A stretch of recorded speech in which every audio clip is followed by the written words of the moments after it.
Walking along the rain-sodden path, the stranger could see in the near distance the silhouette of a building.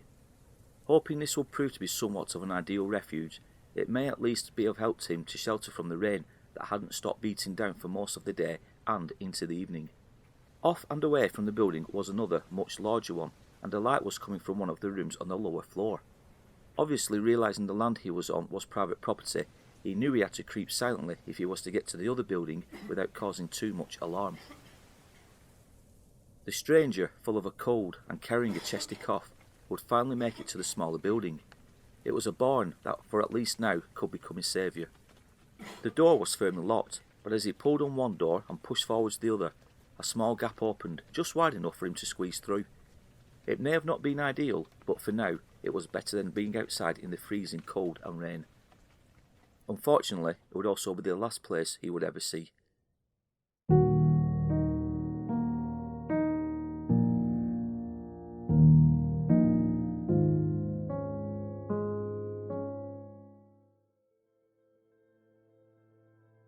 Now our story today takes us back to mid-afternoon on Monday 15th of February 1909, when a young man by the name of Emmanuel Woods, and at around 4 p.m, would make a shocking discovery inside a barn that was situated at Two Tree Farm, where he lived and worked.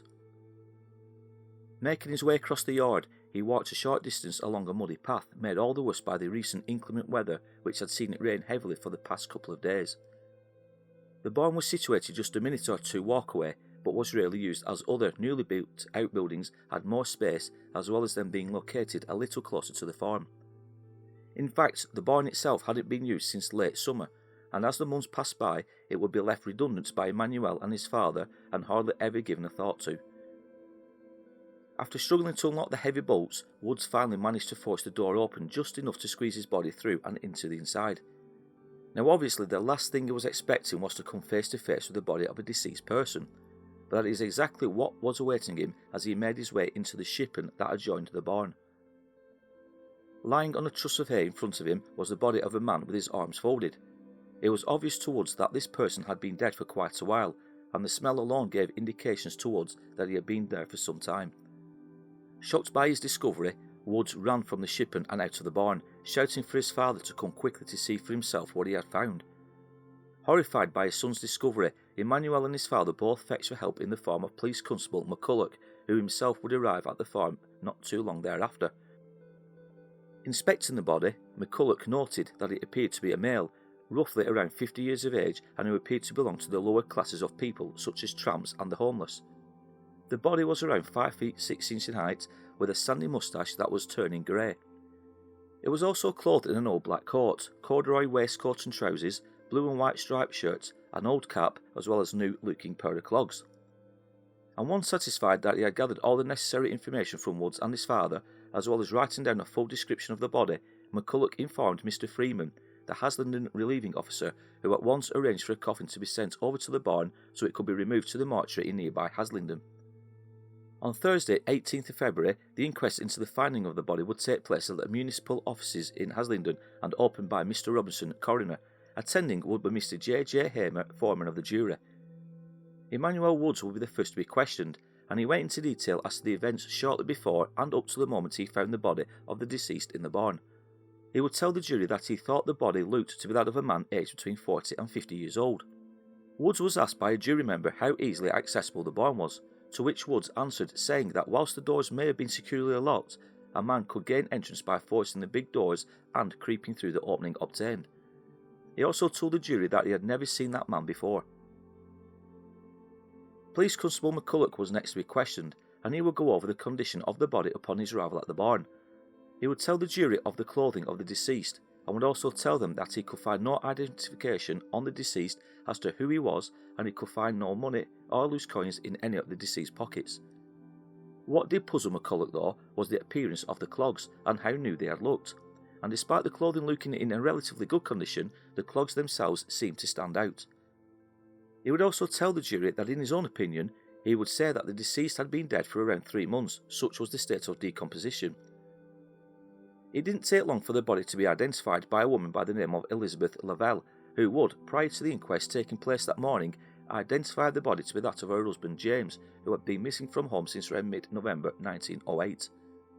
Now, she had reported him missing several weeks prior, and had seen and heard nothing of him, other than that he had visited her sister, Mary Ann Cooper, that same evening over in Burnley. Soon after identifying the body, Elizabeth insisted on taking away with her the clogs, but it seems that a police constable who was present at the time could not remove them due to the stench emanating from the corpse, as a wave of nausea overcame him, so she removed them herself, nursing them affectionately closer to her chest after doing so. At the inquest, Elizabeth would tell the jury that she could recognise the deceased as that of her husband simply by the clogs he was wearing, and also that of a broken finger that had set badly from an injury he had sustained years before. These were the only two things she could identify the deceased to being that of her husband, James. Elizabeth would also mention that James had been in the habit of leaving his home for several days at a time, and the last time she had seen him was around 5 weeks before Christmas. She would also tell the jury that James had no money to buy fresh clothes, and that whilst the trousers on the deceased had been corduroy and her husband owned a pair of corduroy trousers, they were not those that her husband had worn on the day she last saw him.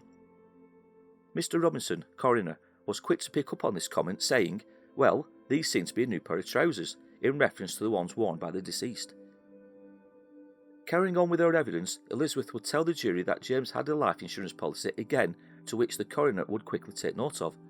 "How much was he insured for?" asked Mr. Robinson. £13, replied Elizabeth. Pausing for a moment, Mr. Robinson then asked, "Is that the only amount?" Obviously not giving a thought as to where the questioning was going, Elizabeth then went on record saying, "My eldest daughter has him in, but do not know what the amount is for. She is married. Deceased had good health and never ailed for anything except when he was drinking." Now, James Lavelle was a man who had worked as a bricksetter's labourer in nearby Blackburn. Aged 41, he had been married to Elizabeth for around 21 years, and, as already mentioned, in that time he had left her on several occasions, only to return back home, often wearing different clothes to those he originally left in. On the 18th of November 1908, James had been involved in some kind of altercation with the Blackburn police, and they had a case against him. And just after 5 o'clock, and having left his family home to visit Elizabeth's sister, Mary Ann Cooper, who lived at number 2 St James Street in nearby Burnley, James poured out his worries over the issues he had with the police, telling Mary that he did not know which way to take. She would pour him a drink of tea before persuading him to speak to his mother and brother, who both lived together over in Yorkshire. During the inquest, Mary would tell the jury that this was the last time she had seen James alive. She would also back up her sister's stance that she could also identify the deceased to be that of James from the clogs and, yes, the broken finger. However, she would tell the jury that the coat, waistcoat and trousers on the body were different from those James had on when she last saw him. Mr. Robinson, coroner, who had for himself seen the deceased and had put his age between 60 and 70 years old, then asked Mary, "He looks a good deal older than when he was alive," to which Mary replied, "Yes, but he knocked himself about a good deal." Having heard the witness statements and read over all the evidence, Mr. Robinson, coroner, would ask the jury to consider whether they were satisfied the deceased was that of James Lavelle, and also to consider how he came to his death. He would tell them it had looked as though the deceased had been tramping about the country, and had got into this place and then perished from want of food and from cold. After a short deliberation, the jury would return with a verdict that in their opinion the deceased was indeed that of James Lavelle, and that he had been dead apparently for some time when found, and that he had died in all probability from cold and want of food. In many respects, this was a simple open and shut case of how a body was discovered some months after perishing and was easily identified to that of being James Lavelle, husband of Elizabeth. But it doesn't end here. Having been satisfied that the deceased had been identified to that of being James, funeral arrangements were soon made, with Elizabeth giving instructions to Messrs. Morehouse and Sons, undertakers from Amshore, for a funeral on a rather costly scale. However, she didn't want to bury her husband until the following Thursday, 25th of February, which seemed quite a long wait considering the coroner had given the all-clear to make arrangements for the funeral to now take place. On Monday, 22nd of February, Mr. W. Morehouse of Morehouse and Sons went over to Blackburn to speak to Elizabeth, and whilst there she would mention that she had received a letter supposedly written by her husband, James, who was now living at a lodging house at Parkhouse, Barnsley. Holding the letter in front of her, we will never know what was actually written, as Elizabeth would not pass it over to Mr. Morris for him to read. But it seems that Morris and Sons had gone to great lengths in connection with the body, not only in collecting it from the mortuary, but also preparing it for the upcoming funeral and making sure everything was in place. So as you can guess, This letter that Elizabeth maintained had been sent by her still living husband, it caused quite a stir. So Morehouse and Sons quickly cancelled all arrangements, as well as the funeral coaches that had been booked. And on Tuesday the 23rd of February, and at the expense of the Haslingden Union, the Reverend J. Phillipson of Helmshaw would officiate the burial of that of James Lavelle, as named on the coroner's death certificate, within the grounds of Haslingden Cemetery. However, news soon came out that the deceased interred was that of a man unknown. Now, as you can imagine, the police would also take a keen interest into these new developments, and it didn't take long for them to confirm that James Lavelle was indeed very much alive and living, as Elizabeth had stated, in lodgings over in Barnsley. So with news that James was still alive, the insurance company in which he was insured by not only his wife, Elizabeth, but also that of his eldest daughter, would refuse to pay the claims made upon them, and that the deceased man was now cut of any benefit. So there are many questions that unfortunately may never be answered in this extremely strange case. For example, and perhaps the first one being, who is actually buried in the now unmarked grave in Haslingden Cemetery? We know it's a middle-aged man, somewhere perhaps between the ages of 50 to 60, but who was he? Where did he live? Was he a homeless man who simply perished due to the cold and lack of food? But then this leads to questions being related to his attire. And again, the most obvious question that needs to be asked is, how did he come to be owning the clogs once owned by James Lavelle? After all, if he was a tramp, where did he get the money to enable him to perhaps buy the clogs off James? Also, let's remember that Elizabeth told the jury at the inquest that James had no money to buy new clothing, so how did he manage to get to Barnsley? Surely he would need money to enable him to travel, or did he hitchhike, or did he walk from Blackburn to Burnley and then off to Barnsley?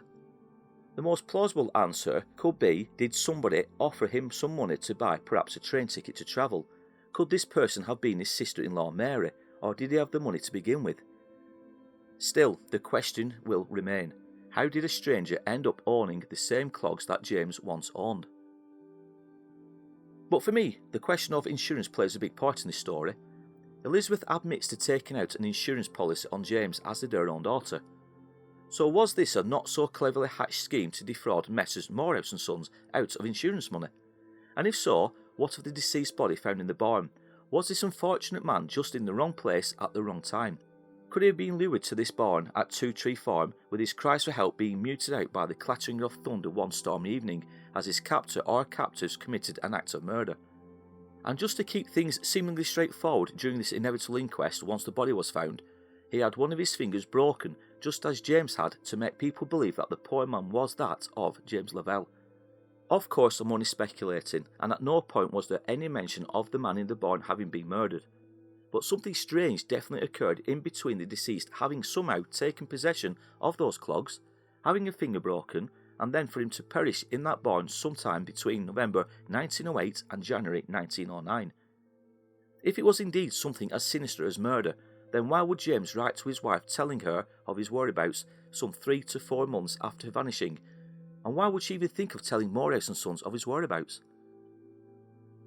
As for James Lavelle, after having returned home from Barnsley, he would seemingly move around the country with his family, having resided in Ormskirk in 1910, before finally relocating to Burnley around 1911.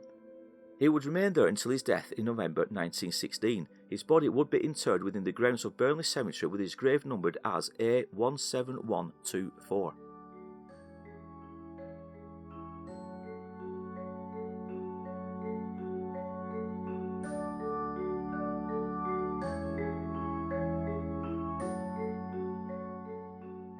This is a strange case indeed, like I say, with many questions that have remained unanswered for over 100 years. Perhaps they would never be answered and only time will tell.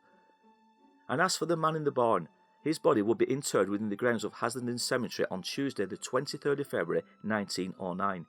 His grave was simply marked as C977. Unfortunately, no gravestones or markers exist today, and it seems we will never know who was found that mid-afternoon on Monday 15th of February by young Emmanuel Woods.